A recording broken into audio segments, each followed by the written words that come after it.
I'm not here to teach you what to think. I'm here to teach you how to think. Being a calibrated person does not mean making yourself a potential victim, ever. Part of being a calibrated person is to protect yourself at all times. If you ever end up doing something that later turns out to make you a potential victim, not even a factual victim, a potential victim, then that's a sign that you have not calibrated to a particular situation. Calibration is a skill that you're going to have to learn over time, and sometimes the best lessons are your worst experiences. As a human being, you're expected to have weaknesses, you're expected to have vulnerabilities. As a human being, you may have to express those vulnerabilities and weaknesses in certain contexts, but a human being does not have the obligation to reveal every weakness and vulnerability that he has. Trait of the calibrated person number 6. It's the understanding that even at your best, there will always be people who don't like you. Even at your best, there will always be people who do not like you, and that's okay. It's about being respected, not being liked. You see this a lot with professional athletes, where even in news media, they may not say the most positive things about one another personally, but they all respect one another because each person has earned the other person's respect. And you may see professional athletes who simply put, they're on the same team, they just don't get along. That's okay. They don't need to get along, as long as they respect one another and they work together the way they're contracted to work together. The calibrated person who starts to worry about being liked by as many people as possible stops being calibrated and starts becoming needy. And who wants to be needy? Who wants to be creepily needy? Why be needy when you can be calibrated? Why be needy when you can be calibrated? Trait of the calibrated person number 7 is knowing the difference between when to get fierce and when to give 'em rope.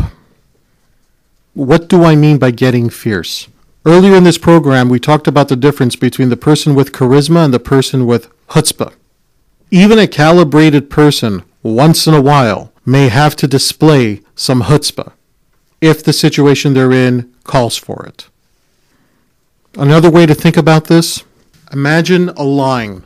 And on one side of the line you have Chutzpah, on the other side of the line you have the complete supplicator.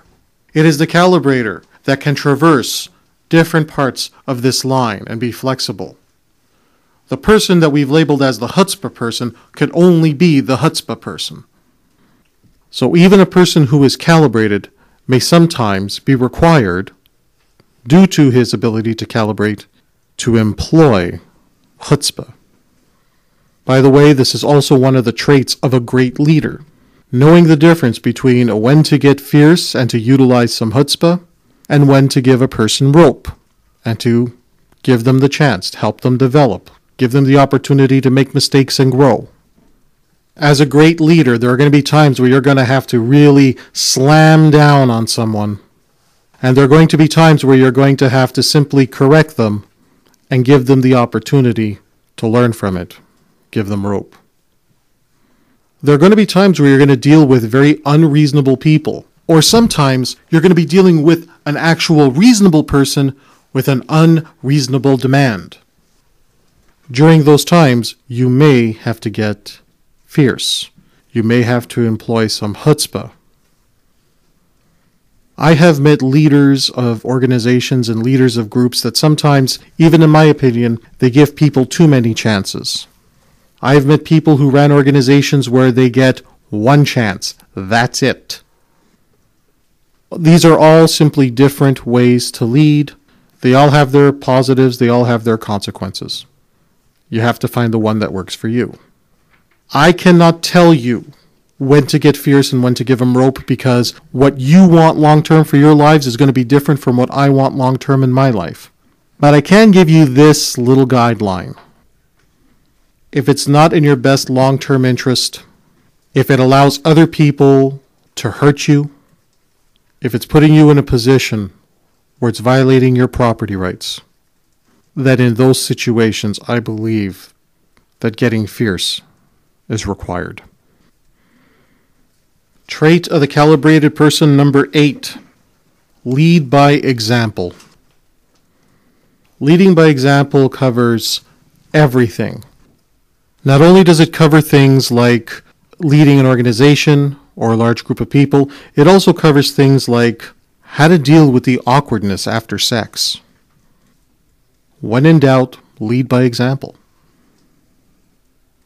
So let's say it's in a relationship context. You've met a girl, you've had sex, it's the morning after your first sexual experience.